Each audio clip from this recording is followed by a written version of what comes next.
চলে আসলাম, বাসার পাশে চলে আসি। তো আর সামনে একটু আমার রুমে চলে আসি প্রায়। এই জায়গাটা একটু সমস্যা, মোটর টু কোনো জায়গাটা একদমই ছোট হয়ে গেছে, কি একটা অবস্থা। যাই হোক, ব্যাপার না, গাড়ি বড় হয়ে গেছে, জায়গা ওই জায়গা ছোট হয়ে গেছে, যাওয়ার জায়গা ছোট, ব্যাপার না।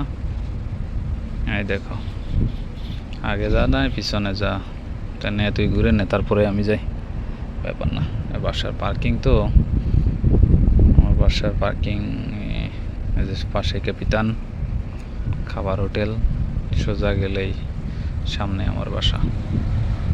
তো যাই হোক, দেখেন গাড়ির অবস্থা কি। একটা গাড়ি মনে হয় 2 টাকা ঘন্টা পার্কিং করতে নেয়। যাই হোক, দেখেন গাড়ি রাখছে কোন জায়গায়, আমি গাড়ি ঢুকবো কীভাবে, এত কষ্ট হয় জায়গায় গাড়ি ঢুকানো।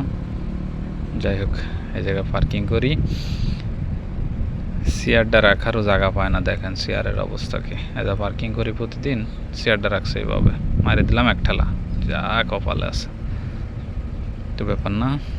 যাই হোক, গরম যে পরিমাণ পড়তেছে, বাইরে যে গরম, রোদের যে তাপমাত্রা, এত পরিমাণ গরম সে বলে শেষ নেই। যাই হোক, গরম হলে এখন কি করবো, আল্লাহর দান, আল্লাহ গরম ঠান্ডা সব কিছুই দেয়, এটা ব্যাপার না, অভ্যাস হয়ে যাচ্ছে আমাদের, সমস্যা নেই। তো গাড়িটা এই জায়গায় পার্কিং করার মানে হচ্ছে হলো, সামনেও সিসি ক্যামেরা আছে, পিছনেও সিসি ক্যামেরা আছে, এই জায়গায় থাকে, সমস্যা হয় না আল্লাহর রহমতে। দুই পাশে সিসি ক্যামেরা আছে, তো একটু সেফটি আছে, এই জন্যই রেখে দিই এই জায়গা। তারপরে লক করে, 2-3টে লক আছে, গাড়ি লক করি, হাইড্রোলিক সে লক আছে, ওইটা করি। এই জন্যে মোবাইল রাখতেছিলাম, ওই দিন এক জায়গায় যাওয়ার সময় লোকেশন দেখার জন্য ওই জায়গায় মোবাইল রাখিছিলাম, এই জন্য চাবিটা লক করার সময় ঝামেলা হচ্ছে একটু, ওটা খুলে ফেলবো, সমস্যা নেই, আপাতত থাক।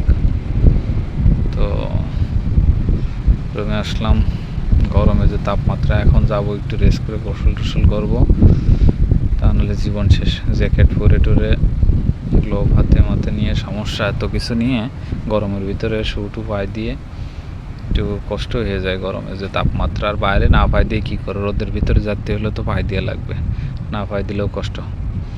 যাই হোক, সবাই একটু দোয়া করেন, সবাই একটু সাবস্ক্রাইব করে দিন, আমার ইউটিউব চ্যানেলটা সাবস্ক্রাইব করে দিন, তা নাহলে উৎসাহ না পেলে তো আমরা এগোবো কী করে, যেহেতু করতেছি ব্লগ, উৎসাহ পাওয়া লাগবে। যাই হোক, বাসায় চলে যাচ্ছি এখন।